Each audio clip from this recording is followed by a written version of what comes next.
अस्सलाम वालेकुम, मैं हूं मोहम्मद रज़ा। मेरी आज की वीडियो का जो टॉपिक है या सब्जेक्ट है वो है प्रोडक्ट थिंकिंग प्रोसेस के ऊपर। थिंकिंग प्रोसेस उस अमल को कहा जाता है कि जिसमें आप ये सोच विचार कर सकें आपने कब, कहाँ, कैसे और किस तरह से कोई भी काम या कोई भी चीज़ या कोई भी प्रोडक्ट या कोई भी सर्विसेज को आपने शुरू करना है। अब जो थिंकिंग प्रोसेस है उसमें ये ज़रूरी नहीं है कि आप कोई प्रोडक्ट के ऊपर काम कर रहे हैं, आप सर्विसेज के ऊपर भी काम कर सकते हैं, आप कुछ सर्विसेज भी प्रोवाइड कर सकते हैं। लेट्स अज्यूम कि कोई आप डिजिटल सर्विसेज हैं, कोई मार्केटिंग की सर्विसेज हैं, कोई डिलीवरी सर्विसेज हैं या कुछ और फूड सर्विसेज हैं, कुकिंग की चीज़ें हैं या कुछ और आप ग्रॉसरी के पॉइंट ऑफ व्यू से सर्विसेज हैं। अब सर्विसेज की भी बेशुमार लिंक्स हैं, बेशुमार क्या कहना चाहिए कि टाइप्स हैं, और इसी तरह प्रोडक्ट्स भी आप डिफरेंट तरीके से आप डिफरेंट टाइप्स की प्रोडक्ट्स के ऊपर भी आप अपना काम स्टार्ट कर सकते हैं। तो thinking process is very important actually. Whatever you are going to do, thinking process is very important. In fact उसमें होता ये है कि ये वो टाइम होता है या ये वो लम्हा होता है जिसमें आपने अपनी प्रोडक्ट को, अपनी सर्विसेज को या जो भी आप काम करने लगे हैं उसमें आपने एक कूज़े में बंद करना होता है। कूज़े में बंद करने का मकसद ये है कि ये वो टाइम है कि आप हर इधर उधर की बहुत सारी कुछ इम्पॉर्टेंट पॉइंट्स के ऊपर सोच रहे होते हैं, कुछ आप वेग पॉइंट्स के ऊपर, कुछ आप ब्रॉडर अपनी जो थिंकिंग प्रोसेस है या थिंकिंग का जो आपका सोच विचार करने का जो मरहला है उसको आप ब्रॉडर पर्सपेक्टिव में रखें आप ये, और आहिस्ता आहिस्ता आहिस्ता आहिस्ता उसको वेट करते करते करते आप एक तक टू द पॉइंट उसके ऊपर अपनी प्रोडक्ट या अपनी सर्विसेज के ऊपर आ जाएं। तो सबसे पहले तो बहुत अच्छी तरह आप उसमें सोच विचार करें और कोशिश ये करें कि जब आप कोई भी चीज़ सोच रहे हैं तो उसका कोई आप रिकॉर्ड बना लें, उसका कोई ब्लूप्रिंट बना लें या कोई आप उसको ड्राफ्ट कर लें किसी चीज़ के ऊपर। बेशक आप पेन पेंसिल पकड़ लें और उसके पेन पेपर पकड़ लें और आप वो नोट करते जाएं या कंप्यूटर या लैपटॉप के ऊपर अपने नोट्स बनाते जाएं, तो वो बहुत हेल्पफुल होता है कि आज आपने एक चीज़ फ़र्ज़ करें सोची है तो कल अगर आपने कोई चीज़ अपने सामने दोबारा किसी और चीज़ के ऊपर आप वो वर्कआउट कर रहे हैं तो वो जो कल वाले नोट्स हैं वो आपके आज काम आ सकते हैं। तो ये बहुत ज़रूरी है कि आपके नोट्स होना बहुत ज़रूरी हैं इस प्रोसेस के अंदर, जो कि आपको फ्यूचर में बहुत हेल्प कर सकते हैं आपकी किसी भी प्रोडक्ट या कोई भी चीज़ उसके ऊपर बनाने के लिए। अच्छा, इसमें सबसे ज़्यादा जो ज़रूरी है या आप सबसे ज़्यादा जिस चीज़ को आप प्रेफरेंस दें, आप ज़ाहिर सी बात है जब आप थिंकिंग प्रोसेस के अमल से गुज़र रहे हैं या चीज़ों के बारे में सोच रहे हैं तो बहुत सारी चीज़ें ऐसी भी आ रही होंगी जो आप नहीं कर सकते या जिसके बारे में आपको नो हाउ नहीं है। तो सबसे प्रायोरिटी आपकी वो चीज़ें या वो प्रोडक्ट्स होनी चाहिए जिनके बारे में आपको नॉलेज है। तो ये कितना ज़रूरी है वो इस तरह से ज़रूरी है कि लेट्स से कि कोई ऐसी चीज़ या कोई ऐसी प्रोडक्ट या सर्विसेज जिसके बारे में आपको इल्म नहीं है या नो हाउ नहीं रखते या बिल्कुल वेरी बेसिक सा नॉलेज है, तो उसके ऊपर आपको क्या कहना चाहिए कि उसके ऊपर आपको अबूर हासिल करने के लिए बहुत टाइम लग सकता है। और वो टाइम क्योंकि आप एक बिल्कुल नए बिज़नेस के अंदर आप जाना चाह रहे हैं या बिल्कुल एक नई उसके अंदर जाना चाह रहे हैं, तो ये चीज़ या ये लम्हा बहुत ज़रूरी होता है कि आप ऐसी प्रोडक्ट या सर्विसेज का इंतखाब करें जिसके बारे में आपको पहले से इल्म है। लेट्स अज्यूम कि जी मैं अगर कोई मिसाल देता हूँ, क्लोथिंग का कोई बिज़नेस आप स्टार्ट कर रहे हैं, मेंस के अंदर जा रहे हैं या वो लेडीज़ के अंदर जा रहे हैं, तो मेंस के अंदर लेट्स से कि जी आपको टेलरिंग के बारे में थोड़ा बहुत इन्फॉर्मेशन होनी चाहिए, आपको स्टाइलिंग के बारे में थोड़ी बहुत इन्फॉर्मेशन होनी चाहिए, आपको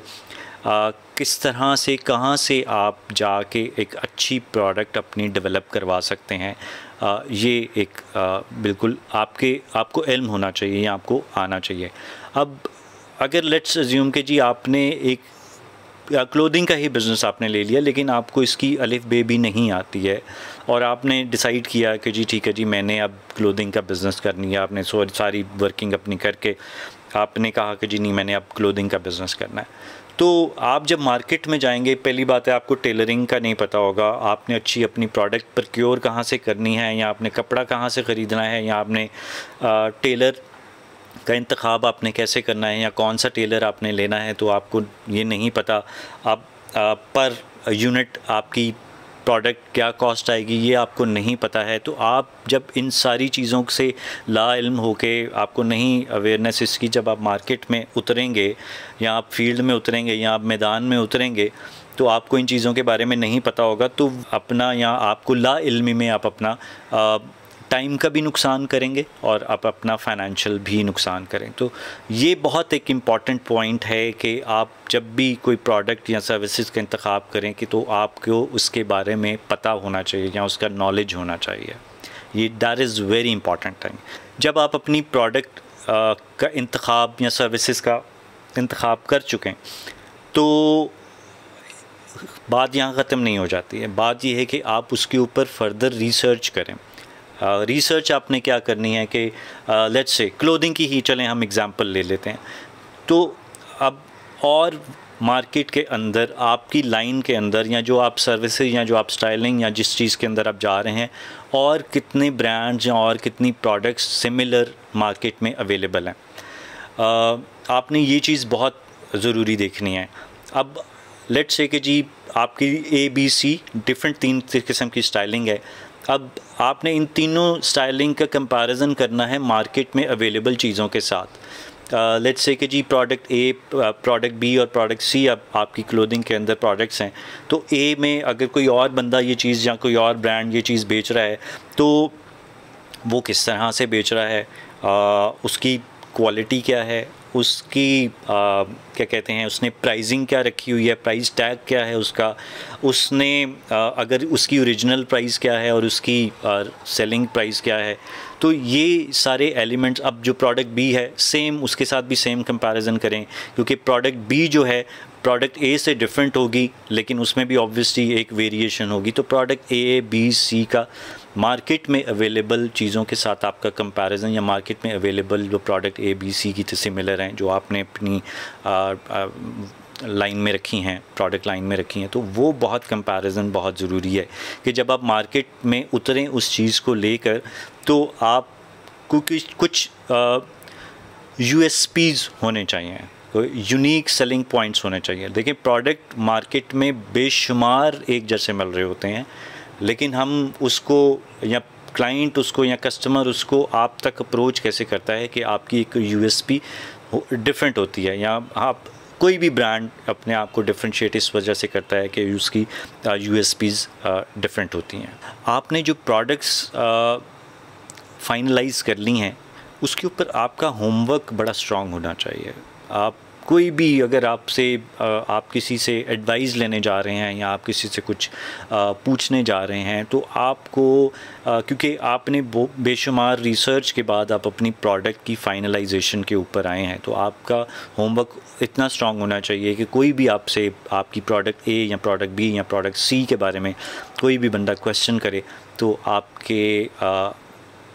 जवाब आपके फिंगर टिप्स के ऊपर होने चाहिए। आपको पता होना चाहिए मैं किस जगह, क्योंकि हमने अगर पीछे अगर हम थोड़ा सा पीछे चले जाएं, तो हमने एक ज़िक्र किया था कि हमने उसके ऊपर रिसर्च करनी है, प्रोडक्ट के ऊपर रिसर्च करनी है, हमने उसके नोट्स बनाने हैं ताकि वो नोट्स हमारी फाइनलाइजेशन के वक्त काम आए। तो हमने वो जो अपनी प्रोडक्ट को ABC जो डेवलप की है, उसको जो वेट किया है, वो वेट करने का यही नतीजा है कि हम जो प्रोडक्ट अपनी ABC डेवलप कर पाए हैं, वो इसी वजह से डेवलप कर पाए हैं कि हमने जो उसके माजी में उसको रिसर्च किया है, प्रॉपर्ली उसको अच्छी तरह से खंगाला है, और उस खंगालने के बाद हम इस नतीजे पे पहुँचे हैं कि जो हमें क्लोथिंग के अंदर प्रोडक्ट A, B और C के ऊपर काम करना है और उसको हमने मार्केट में लॉन्च करना है। अच्छा, हमने अब क्लोथिंग का बिज़नेस चुना, हमने प्रोडक्ट A, B, C चुनी, जो कि मार्केट में ऑलरेडी ज़ाहिर सी बात है बहुत सारे ब्रांड्स हैं, बहुत सारे लोग हैं जो कि ये क्लोथिंग का बिज़नेस कर रहे हैं, और प्रोडक्ट A, B, C उनकी भी सेम प्रोडक्ट है और आपकी भी सेम प्रोडक्ट है। अब आप ये भी सोच सकते हैं कि यार वो भी यही काम कर रहा है, मैं भी यही काम कर रहा हूँ, तो ये मैं कैसे सर्वाइव करूँगा मार्केट के अंदर, मैं कैसे पेनिट्रेट करूँगा मार्केट के अंदर। तो ये हम आगे चल के बताते हैं कि अगली किसी वीडियो में बताएंगे कि सबसे पहले आपने मार्केट में पेनिट्रेट कैसे करना है, ये हम नेक्स्ट किसी वीडियो में बताएंगे। लेकिन उससे पहले जो आपको ये सोच आ सकती है कि जी मार्केट में और भी लोग बैठे हुए हैं, वो भी क्लोथिंग का बिज़नेस कर रहे हैं, तो आपने ये सोचना है कि आपका क्या out of the box idea है उसी सेम प्रोडक्ट को लेके, जो मैंने पहले बात की थी कि आपकी यूएसपी क्या होनी चाहिए कि कस्टमर आपकी तरफ अट्रैक्ट हो, कस्टमर आपकी प्रोडक्ट परचेज़ करे, ना कि वो किसी और ब्रांड की सिमिलर प्रोडक्ट परचेज़ कर रहा हो। तो ये आपने आउट ऑफ द बॉक्स सोचना है, अपनी क्रिएटिविटी को यहाँ पे ब्रुए कार लाना है और उसके ऊपर आपने ये काम करके अपनी प्रोडक्ट को फाइनलाइज़ करना है कि मैं किस तरह से अपनी प्रोडक्ट को, एक सेम प्रोडक्ट आपके पास अवेलेबल है और आपकी प्रोडक्ट किस तरह से उसके पास आप किस तरह से उससे डिफरेंट हो सकती है। तो ये ना सोचिए कि जी मार्केट में तो ऑलरेडी बहुत सारे लोग काम कर रहे हैं। आप यकीन, मैं आपको एक चीज़ बताता हूँ, आप कहीं बाहर चले जाएं, कई जगहों पे आपने देखा होगा कि जी बर्गर्स बनाने वाले, ये जो